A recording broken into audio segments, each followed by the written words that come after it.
सीटों की अदला बदली में कईयों के कटे टिकट, बिहार की कई सीटों पर चुने जाएंगे नए सांसद। पटना बिहार में सीटों के अदला बदली और नए प्रत्याशियों के मैदान में आने के कारण कई लोकसभा क्षेत्र के सांसद बदल जाएंगे। 2019 के लोकसभा चुनाव में बिहार के 40 में से 39 सीट पर एनडीए को जीत मिली थी, लेकिन एनडीए में सीट की अदला बदली और कई जगह नए प्रत्याशियों के चलते सीतामढ़ी, शिवहर, काराकाट, नवादा, गया, सीवान, बक्सर, सासाराम, मुजफ्फरपुर और जमुई से नए सांसदों का चुना जाना लगभग तय है। हाजीपुर से चिराग पासवान एनडीए से चुनाव लड़ेंगे, लेकिन सांसद पशुपति पारस की भी चुनाव लड़ने की चर्चा है। अगर पारस चुनाव नहीं लड़ते हैं तो हाजीपुर से भी नए सांसद का चुना जाना तय है। इसके अलावा खगड़िया, समस्तीपुर और वैशाली लोजपा राह के खाते में है। चिराग पासवान पुराने सांसदों पर भरोसा जताएंगे या नए प्रत्याशी मैदान में उतारेंगे, इस पर संशय की स्थिति बनी हुई है। शिवहर, गया, काराकाट और नवादा में नए सांसद होंगे। शिवहर सीट से 2019 में रमा देवी भाजपा से सांसद चुनी गई थी, लेकिन 2024 में ये सीट जदयू के खाते में चली गई। यहाँ से लवली आनंद को जदयू ने प्रत्याशी बनाया, जबकि गया और काराकाट सीट 2019 में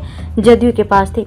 इस बार गया जीतन राम मांझी और काराकाट उपेंद्र कुशवाहा के खाते में है। नवादा सीट 2019 में लोक जनशक्ति पार्टी के पास थी, यहाँ से चंदन कुमार सांसद थे, लेकिन भाजपा ने 2024 में इस संसदीय क्षेत्र को अपने कोटे में ले लिया। यहाँ से विवेक ठाकुर भाजपा के उम्मीदवार हैं। इंडिया गठबंधन ने भी श्रवण कुशवाहा को उम्मीदवार बनाया है। जीत चाहे जिसकी हो, नवादा को नया सांसद मिलना तय है। चिराग पासवान ने जमुई के बदले हाजीपुर सीट से लोकसभा चुनाव लड़ने का फैसला किया है। जमुई से चिराग ने अपने बहनोई के मैदान में उतारा है। वहीं पशुपति कुमार पारस के हाजीपुर से चुनाव लड़ने की चर्चा है, हालांकि इस पर अब तक मुहर नहीं लगी है। भाजपा ने बक्सर, सासाराम और मुजफ्फरपुर से वर्तमान सांसदों का टिकट काट दिया है। यहाँ नए चेहरों को तरजीह दी गई है। वहीं जदयू ने सीवान और सीतामढ़ी में नए प्रत्याशी दिए हैं।